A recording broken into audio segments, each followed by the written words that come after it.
আসসালামু আলাইকুম viewers, Fahim kitchen থেকে চলে আসলাম আজকে আবার একটা মাছ এবং সবজি রেসিপি নিয়ে। ফাহিম কিচেন মানে হচ্ছে সহজ, সাধারণ এবং দেশি রান্না। সবসময় বলি আমি আমার কিচেনে প্রতিদিন যা রান্না হয় সেই রান্নাগুলো আমি আপনাদের সাথে শেয়ার করি।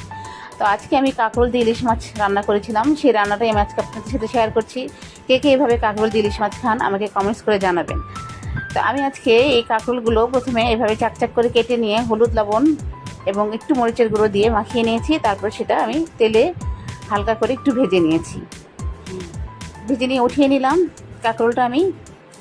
এরপরে আমি এখানে কয়েক পিস ইলিশ মাছ এবং মাথার কিছু অংশ নিয়েছিলাম, সেটা ভেজে নিলাম ওই তেলেই।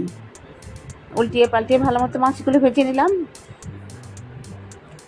এরপরে যেই তেলে আমি মাছ এবং কাঁকরোল ভেজেছি সেই তেলের মধ্যে আমি দিয়ে দিলাম দুটো পেঁয়াজ কুচি।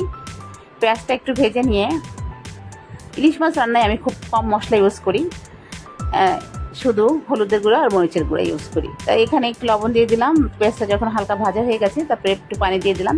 এরপরে দিয়ে দিলাম 1 চামচের মতো হলুদের গুঁড়া, 1 চামচ লাল মরিচের গুঁড়া দিয়ে ভালো মতো একটু কষিয়ে নিলাম আমি মশলাটা।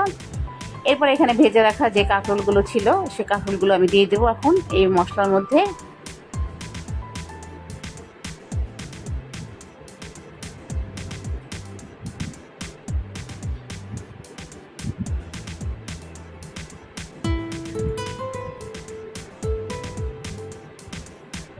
কাঁকরোলটা দিয়ে আমি কিছুক্ষণ এটা একটু মশলার সাথে নেড়েচেড়ে কষিয়ে নেব। যেহেতু ভেজে রাখা কাঁকরোল, এভাবে যদি কাঁকরোল ভাজা দিয়ে ইলিশ মাছ ভাজা দিয়ে রান্না করা হয় তাহলে আসলে আর অন্য কোনো তরকারি আমার লাগে না। আমার কাছে খুবই একটা প্রিয় খাবার এই কাঁকরোল দিয়ে ইলিশ মাছ রান্না। কিছুক্ষণ কাঁকরোলটা কষিয়ে নিয়ে ঢেকে দিয়েছিলাম। তারপরে এখানে দিয়ে দেব পরিমাণ মতো ঝোলের জন্য পানি।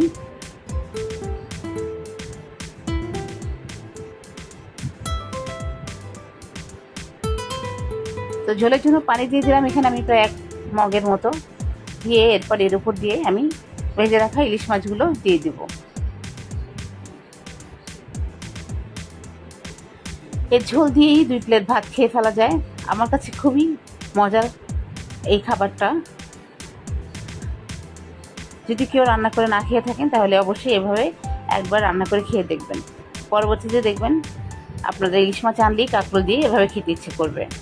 এবার মাছগুলো দিয়ে আমি আরও কিছুক্ষণ থেকে রান্না করব মাছটা এবং কাঁকরোলটা পুরোপুরি সিদ্ধ হওয়া পর্যন্ত। হয়ে গেছে আমার ইলিশ মাছ দিয়ে কাঁকরোলের তরকারি। তা আমার ভিডিওটা যদি আপনাদের ভালো লাগে তাহলে আমার ভিডিওটা আপনারা দেখবেন, আমার পাশে থাকবেন আর আমাকে সাপোর্ট করবেন।